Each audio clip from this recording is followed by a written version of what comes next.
موارد زیاده. انسان‌های ریاکار که از جمله بارزترین نشانه‌های ریا به اصطلاح در میان منافقین ریا تبارز بیشتر پیدا میکنه. موقف منافقین خیلی موارد در اینمی تو یک مسئله خوبتر دیده میشه. به تعبیر منافقین در اینمو تو جاها بیشتر افشا میشن و نفاقشان آشکار میشه که وقتی بحث موقف گیری در یک مورد میآید اینا میسنجن که خب مردم چی میگه، مردم چی میگه، مردم چی میگه. معیار سنجش منافقین در انجام یک عمل، در گفتن یک سخن، در گرفتن یک موقف امیست که مردم چی میگه.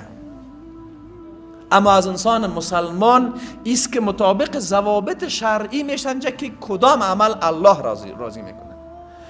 و امین مورد هم متاسفانه امین مورد هم به حدی در میان مردم اصل مفاهیم اخلاص به حدی پوشیده شده که خیلی از وقتا در انجام اعمال شرعی مردم علنا میگن اینی کار چرا کردی؟ والا مردم انتو میگفت. اینی کار چرا کردی؟ والا مردم انتو میگفت. علنا همین جمله رو ما شما نمیشنویم؟ در مورد اعمال شرعی، کارهای شرعی که قبول و اعمال وابسته به اخلاص است، مردم علنا و ظاهرا میگه که اگه والا این کارو میکنه مردم مارو میگه. یعنی از این کدر دیگه نشانه واضحی برای ریا وجود نمی داشته باشه. خب خیلی از مردم امی گپ را میگن غافلن که این ریاست، متوجه نمیشه اصلا که این گپ که من امیال میگم این خود ریاض دیگه. فرض مثال اگر ما اونم عمل را انجام بدم که کار خیرم باشه، خود نیت ما از انجام و عمل امی باشه که امی مردم میره کار ما از سرزنش از اونها میترسم راضی شه، پس عمل ما پیش پروردگار اعتبار نداره.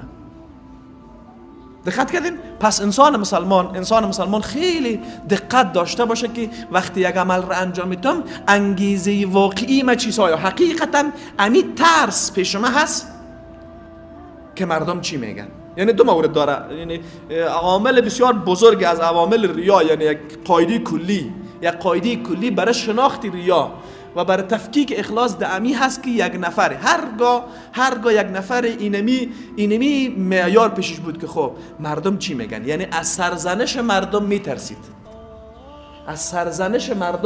میترسید، که مورد ملامتی مردم قرار نگیره و به دنبال رسیدن به مدح مردم بود. خود اینمی بزرگترین عامل از عوامل ریا هست.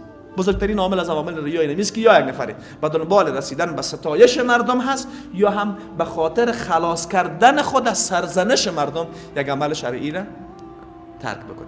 یعنی گاهی وقتا ما شما یا یک عمل انجام میدیم یا یک عمل ترک میکنیم. اگر انجام عمل شرعی ما به خاطر این بود که توصیف مردم را به دست بیاریم، ریا هست. یا اگر ترک یک عمل ما به خاطر این بود که خود از ملامتی مردم خلاص بکنیم، باز هم ریا هست. و حالت ضدی از این اخلاص است که ولو مردم شما را در یک مسئله ملامت بکنن، خیلی از مردم شما را ملامت بکنن، خود شما اینمی عمل را به خاطر خدا انجام بدید، امی اخلاص است. امی چی هست؟ اخلاص است. یعنی معیار بر نظر شما رسیدن به مدح مردم و خلاص شدن از سرزنش مردم نباشه. این معیار باطنی است.